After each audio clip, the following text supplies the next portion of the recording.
Hi friends, doctor Fareed, Maharaja laser dental clinic, Pollachi. இந்த எபிசோடில் பார்த்தீங்கன்னா ஒரு புது விஷயம் தான் சொல்ல போகிறேன். பிரெயின் ஃப்ரீஸ் அப்படின்னா என்னதுன்னா, சடனாக நீங்கள் ஒரு ஹாட்டாக இல்லை ரொம்ப கோல்டாவோ வாய்க்குள்ளே போட்டிங்கன்னா, ரொம்ப கூலிங்காக இருந்துச்சுன்னா சடனாக அந்த ட்ரிகர் ஆகும். ட்ரிகர் ஆச்சுன்னா அந்த blood circulation to the brain increase ஆகும். அதனால் அந்த பிரெயின் ஃப்ரீஸ் ஆகும். பிரெயின் ஃப்ரீஸ் ஒரு செகண்டுக்கு.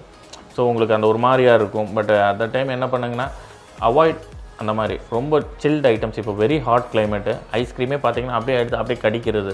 ஐஸ்கிரீம் எப்போவுமே என்ன பண்ணுவோம், நம்ம இது பண்ணி சக் பண்ணி அப்படியே பொறுமையாக சாப்பிடுவோம். சில பேர் லிக் பண்ணி சாப்பிடுவாங்க, பட் சில பேர் அப்படியே கடிப்பாங்க. அப்படியே அந்த ஐஸ் கட்டி ஜூஸில் இருந்துச்சுன்னா அப்படியே கடித்து சாப்பிட்றது. சில சமயம் அப்படியே அந்த எக்ஸ்ட்ரீம் சில்னஸ் என்ன ஆகும்னா, உடனே பிரெயினை ஸ்டிமுலேட் பண்ணும். உங்களுக்கு சர்க்குலேஷன் இன்க்ரீஸ் ஆகும்போது அந்த மாதிரி பிரெயின் ஃபீஸ் ஆகும். அந்த டைம் என்ன பண்ணால், உங்கள் டங்க் இருக்கு இல்லையா, டங்கை வச்சே நீங்கள் என்ன பண்ணலாம், பேசிஃபை பண்ணலாம். டங்கை வச்சு பேசிஃபை பண்ணலாம். அண்டு முடிஞ்ச வரைக்கும் too hot and too cold avoid பண்ணுங்கள். நார்மல் டெம்பரேச்சர் எதுனாலும் ஓகே தான்.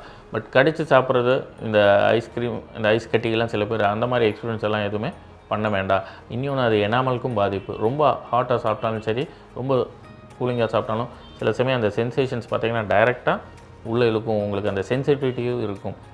கூச்சமான பற்கள், enamel already attrited teeth, abrasive டீத்துக்கெலாம் பார்த்திங்கன்னா உடனே அந்த brain freeze you can feel. So try to avoid too hot and too cold. Thank you.